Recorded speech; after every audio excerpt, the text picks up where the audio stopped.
Second Lieutenant Governor of the great state of Indiana.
For the lowest cost of living in the nation, which is extremely important to our businesses that are expanding or relocating to Indiana.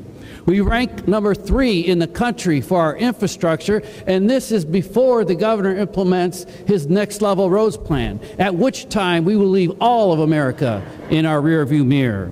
We rank number 4 in the country for regulatory environment, and our IDEM has 0 backlog. They are the only such agency in the United States that has 0 backlog. And we are number 9 in the country for tax climate. But most importantly, entrepreneurs and business leaders and job creators in Indiana, across America and around the world are taking notice. The IDC continues to break records for economic development year after year after year.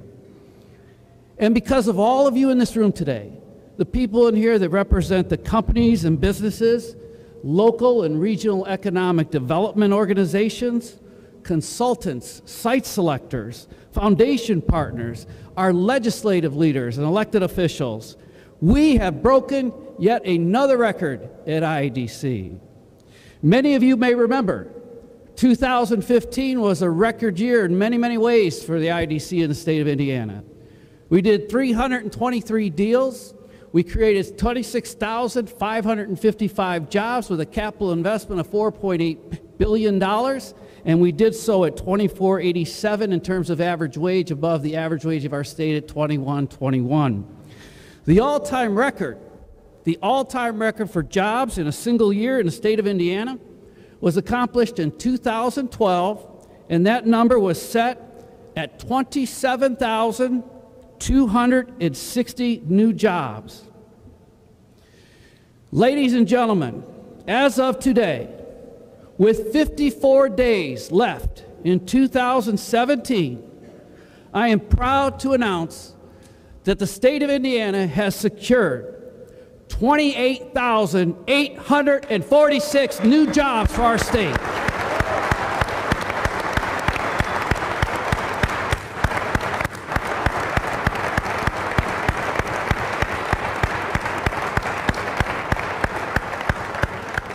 And I could promise you we will not be slowing down in these next 54 days. We have done this with 270 deals, a capital investment of $6.7 billion, and an average wage of $27.38, which is above our current state average of $21.50. In short, what that means is we are getting more jobs in Indiana with greater CapEx investment at higher wages on less deals with less investment per job. That is exactly the governor's goals. It was what's set out in pillar number 1 and consistent with pillar number 5 of delivering great government service. So whether you're a trucking company in Lake County, a startup operating company in the Battery Innovation Center, a manufacturer in Southwest Indiana, or an agricultural firm in Fort Wayne, or one of the many, many, many tech companies that we now have in Central Indiana, we thank you for your commitment to Indiana, and rest assured the state of Indiana is committed to your success. Indiana's business climate has equipped job creators in aerospace, life sciences, logistics, tech, motorsports, agribusiness, cybersecurity, and advanced manufacturing industries with the tools they need to be successful and to grow and succeed, which is why we are here today. Those companies that are expanding in Indiana, congratulations. Those companies that are relocating to Indiana, welcome. We're glad to have you aboard. We hope our economic strength will lead you to even more growth and prosperity in your businesses. To the local and regional economic development officials that have joined us here today, thank you for all your hard work. Today would not be possible without your partnership and commitment to your communities. And to the elected officials, thank you so much with what you've done with our state. Thanks for implementing Indiana's sound fiscal policies. Because of your efforts, Indiana is one of the best states in the nation in which to do business. No project has been too small for us, as you had a major role in what we are celebrating today. This is your success, and Hoosiers across our state will benefit from this achievement, especially me.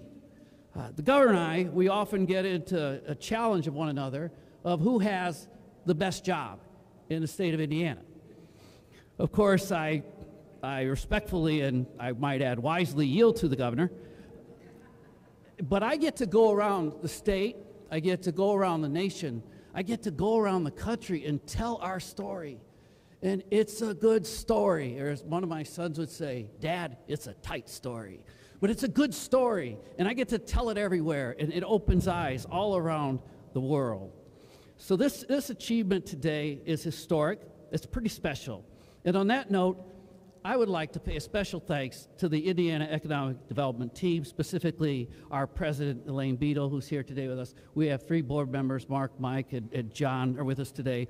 And this is the hardest working group of people I've been around. And I would ask you to join me in thanking them with a round of applause.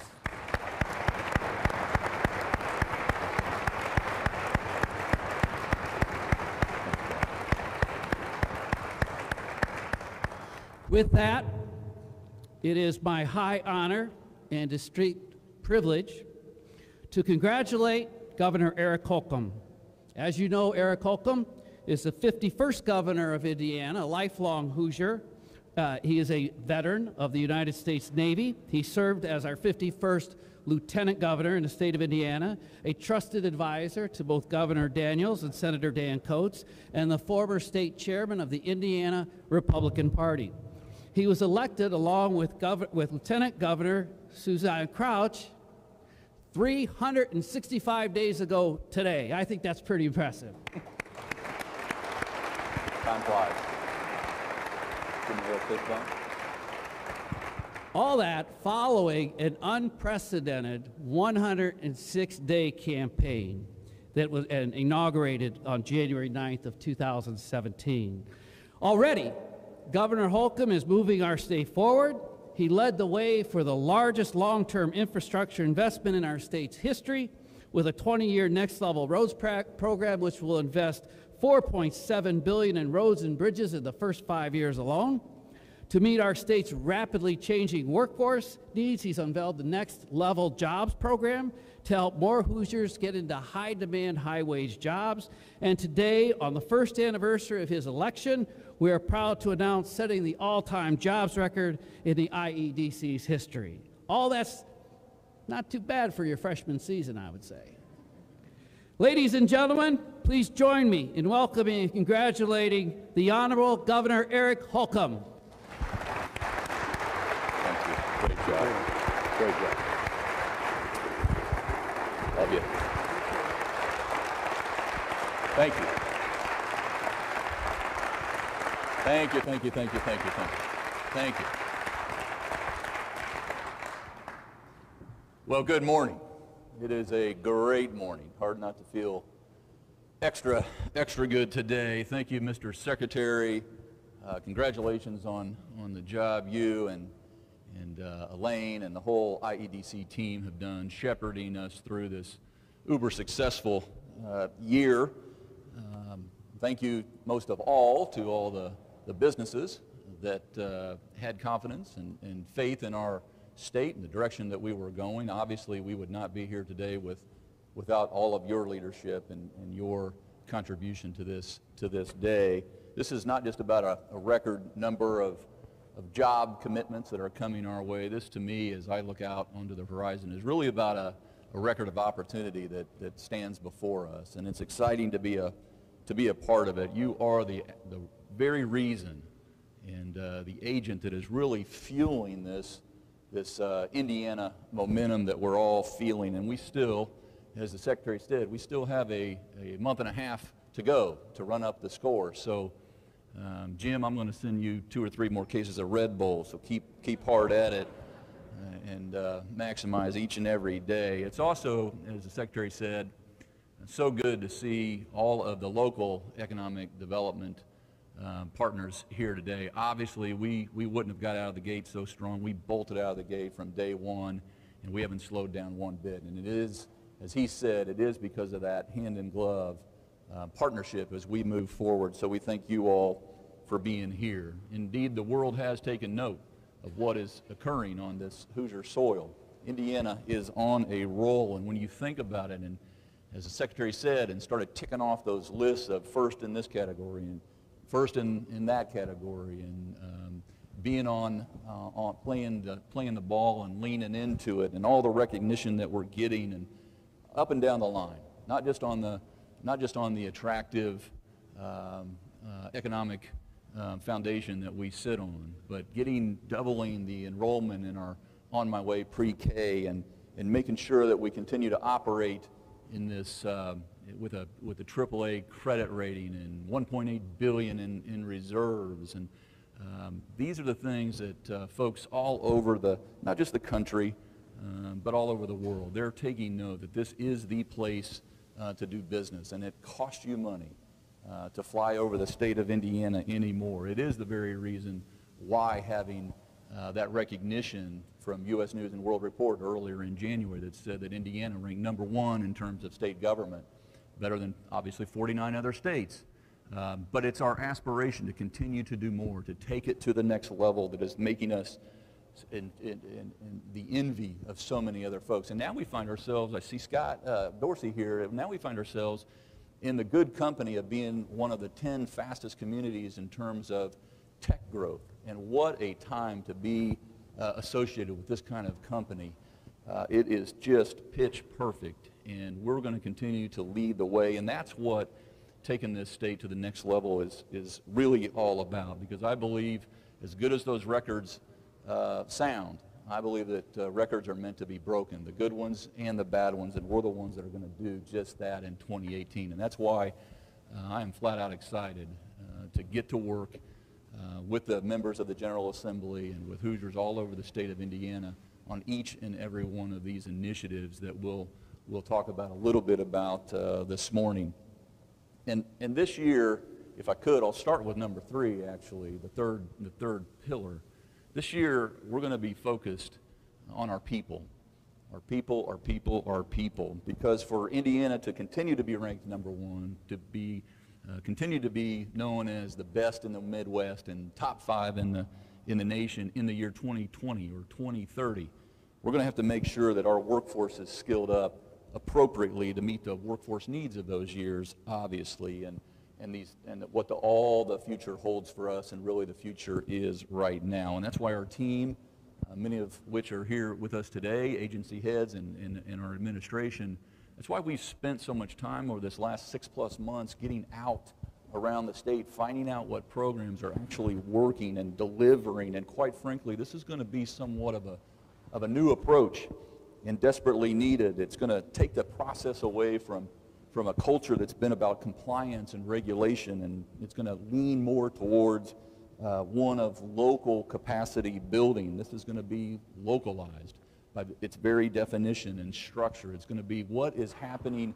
in the trenches. That is what really matters. What is actually happening on the ground in the trenches. It'll be fueled from the bottom up, from your input, and it's going to be empowering community by community. That's what we have heard loud and clear as we get out and about in all 92 counties, because our goal and really our vision as we go forward is to make sure that every Hoosier student receives an effective baseline education infused with STEM and intellectual curiosity and critical thinking skills, so that we know that they're prepared for this knowledge economy that stands before us, that they're prepared for a lifelong learning that is demanded by the workforce of today and tomorrow.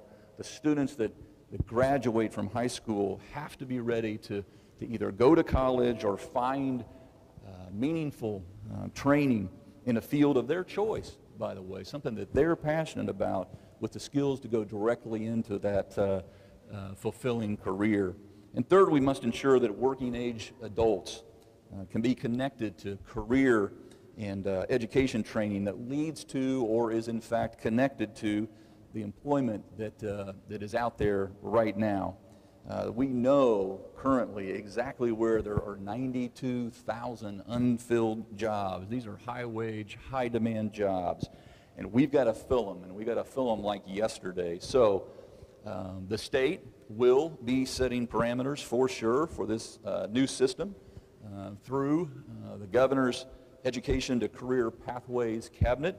But again, the strategy and the operations are going to be managed and implemented locally. We're going to have local talent cabinets consisting of educators and business leaders and elected officials and community stakeholders.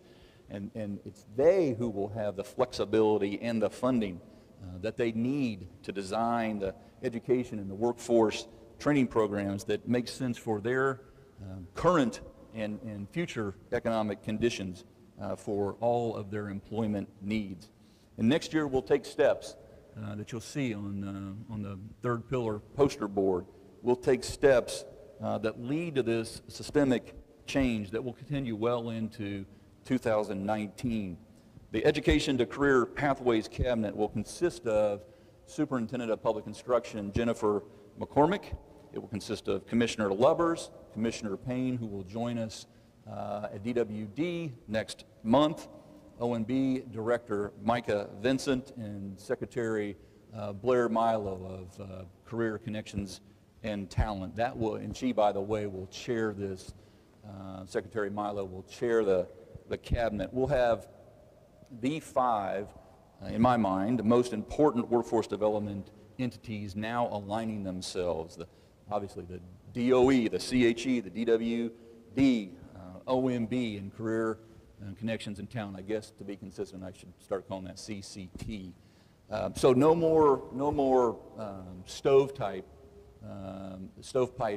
approach as we work our way into this, because each of these entities are so critical to each other's success, from from pre-K to the actual job, that entire journey will all be at the same table in a cabinet fashion. We'll require every school, K through 12, to offer computer science courses and offer teachers professional development in computer science.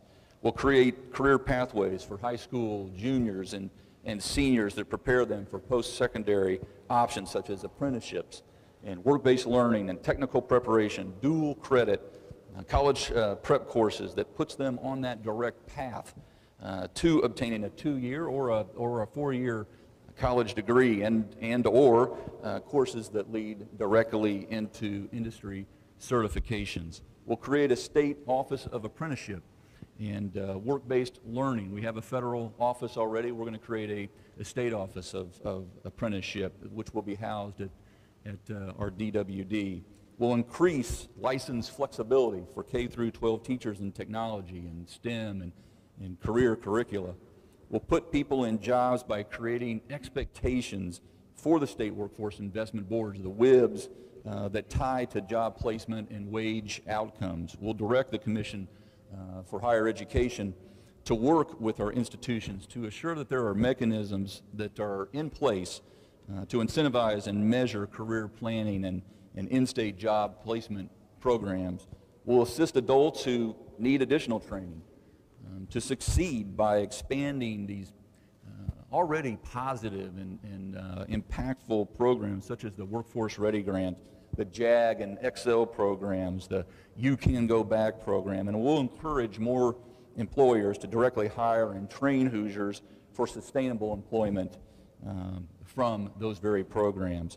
And we'll launch some new Department of Correction programs that we know that work, training programs to reduce the revolving doors that we so often see in our prison system, and we'll better prepare our offenders for opportunities in today's economy with more high-demand, critical, and training that they need to succeed once they are out, after they are done serving their time, implementing programs like the Last Mile Coding program, just to name one successful program that we'll be bringing to Indiana that's currently already in place in multiple locations in California. When you think about this terrain and the upside to all of this, we've had 200 since August 14th. We've had 213,000 visitors go to our Next Level Jobs website. These are folks who are the encouraging part. These are folks who are aspirational about improving their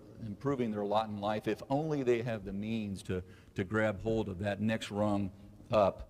We've got 712,000 Hoosiers who started college at some point and then quit. Life intervened or interrupted, and they've quit. We have 350,000 Hoosier adults, ages 18 to 65, prime working age. 350,000 Hoosiers without a high school diploma, and we've got 27,000 that I just alluded to, 27,000 Hoosiers in our penal system. And just imagine, that's well over 1 million of our 6.6 million Hoosiers, our total population. Just imagine if we skilled up that million of our total 6.6 million for the jobs of the future, what we can do if we break those cycles that they're currently in, and that they have the ability, again, to get on that path to upward mobility. Imagine what that, most importantly, would mean for them, and then imagine what it would mean for our state and for our economy. And I can just tell you that I get very, very excited about all the good that we're going to be able to do for so many people when we get hard at work at this from the bottom up with the support from the state down. And just as our workforce gets stronger and stronger, we're going to make sure our economy continues to stay strong and becomes ever more diversified as we keep the jobs pipeline filled up. So regarding Pillar 1, we're going to continue to cultivate our economy every single day. We're going to prepare for the next generation, or really the next evolution of transportation by authorizing autonomous vehicles on our roads and creating an environment that attracts research and development safely, by the way. And of course, we'll be looking for the leadership in the Wise Council of Representative Soliday along the way. We'll support our growing tech sector by clarifying the sales tax treatment of software as a service. We'll support the best elements of regional cities and stellar community programs by encouraging communities to continue to think regionally about their futures and their shared futures. We'll seek to market Indiana's success story, as Secretary Schellinger alluded to attract new talent to our workforce, including veteran recruitment efforts. And we'll launch a new home ownership product led by our Lieutenant Governor that will help these veterans locate on Hoosier soil when they transition out of their military service in the first place. And as the world gets smaller and smaller by the day, we here in Indiana, we've got to think and act bigger and bigger, because with the pace of technology that's coming at us, with all the automation advances that are coming at us at warp speed, and with world-class companies that we visited in India, like Cummins, who operate in 190 different countries on 6 different continents around the world, sharing their research and their development and production connected to each other all over the world, obviously, knowing no borders, essentially being able to work 24/7. We must keep up with that pace, and in fact, we must stay ahead of that pace. We must be, as we're known here in Indiana, pacers. So we have to leverage, and better so, leverage our center of gravity, being located at the crossroads of America. We need to increase our connectivity to more national and international markets. So Pillar 2 is going to focus on maintaining and building upon our state's infrastructure, and with a special shout out to Representative Randy Fry, who he and I talk about every single day about pursuing, more than pursuing, a 4th port down in Dearborn County. We're going to keep our eye on that as we do our due diligence to add a 4th port in our portfolio. We're going to continue developing strategies for the management of our state water resources and our infrastructure with Senator Charbonneau's wise counsel and leadership, of course. We're going to continue to work to increase not just accessibility, but also availability at an affordable rate for broadband services for especially the underserved Hoosiers and areas and institutions. We're making progress on this, but obviously we have more work to do. We'll continue with our efforts to connect Indiana by adding more direct flights, both international and domestic, throughout our regional statewide airport network. And we'll move forward with, of course, our existing projects like I-69 Section 5 and 6, upgrades obviously to 31, adding funding and securing funding for double tracking the South Shore and the Westlake expansion, and the list really just goes on and on and on. And oh, by the way, don't forget that we're in the middle of a community crossings program right now, but we've got $190 million projected to be invested in our roads and bridges next year as that program continues. And those are the very projects that are closest to the people. And speaking of people, we must do more and much more. This is a conversation that Jim McClellan and Dr. Walthall and Dr. Box and many, many others in this room that we have every day. We've got to do much more to help, unfortunately, far too many broken lives become whole again. So on Pillar 4, we're going to continue to attack this drug epidemic with every resource that we have, strengthening our enforcement efforts by establishing a felony charge for drug-induced homicide and a felony murder charge for those who illegally manufacture drugs that result in a drug-induced death. We'll require physicians to check our state's prescription drug monitoring program, inspect before issuing first prescriptions.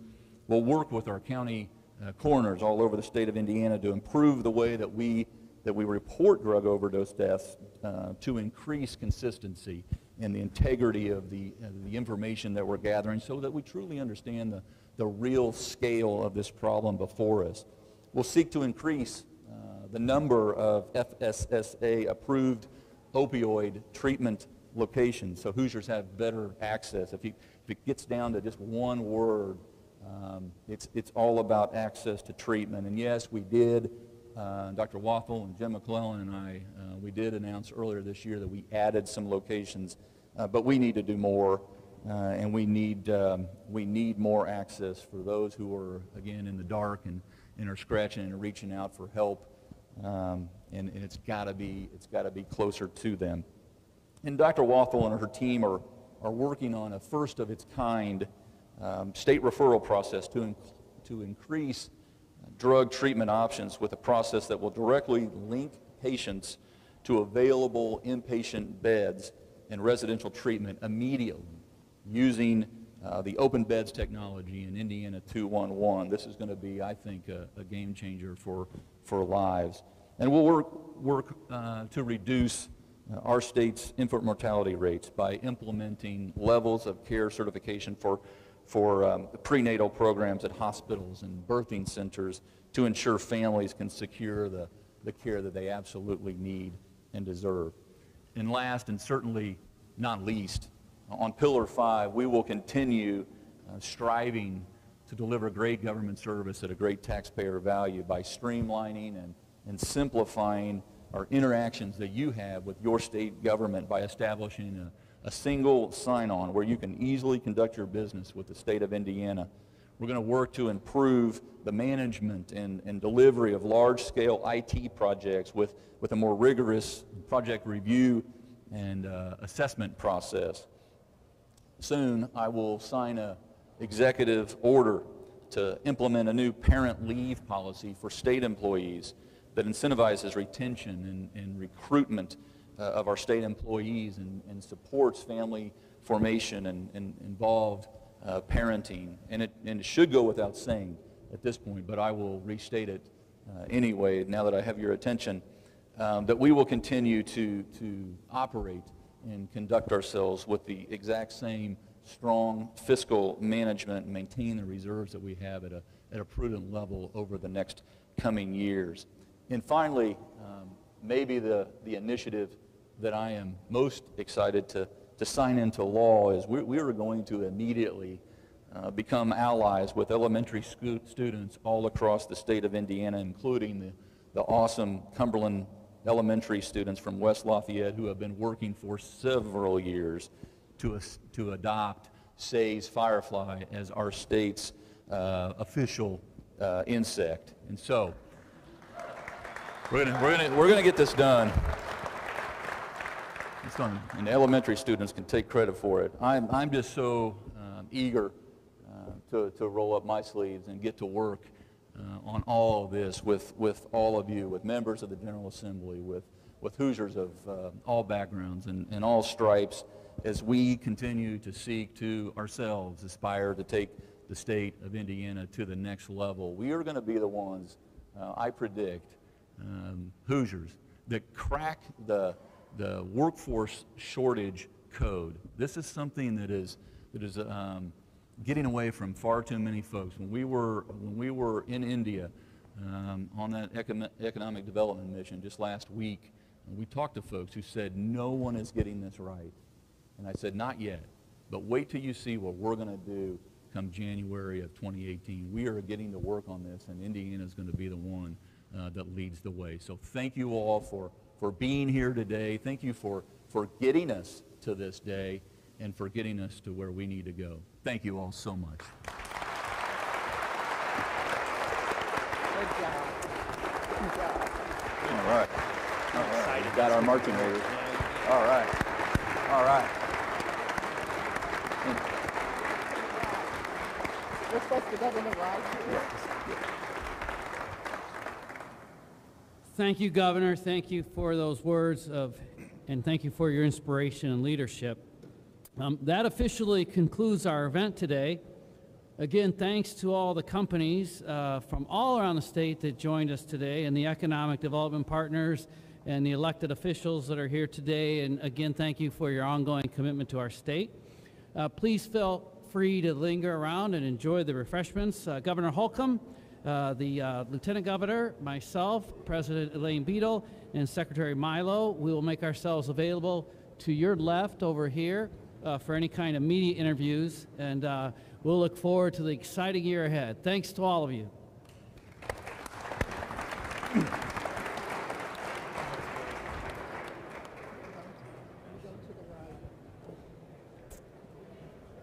How are you? Good. Governor, I'll put this in your office.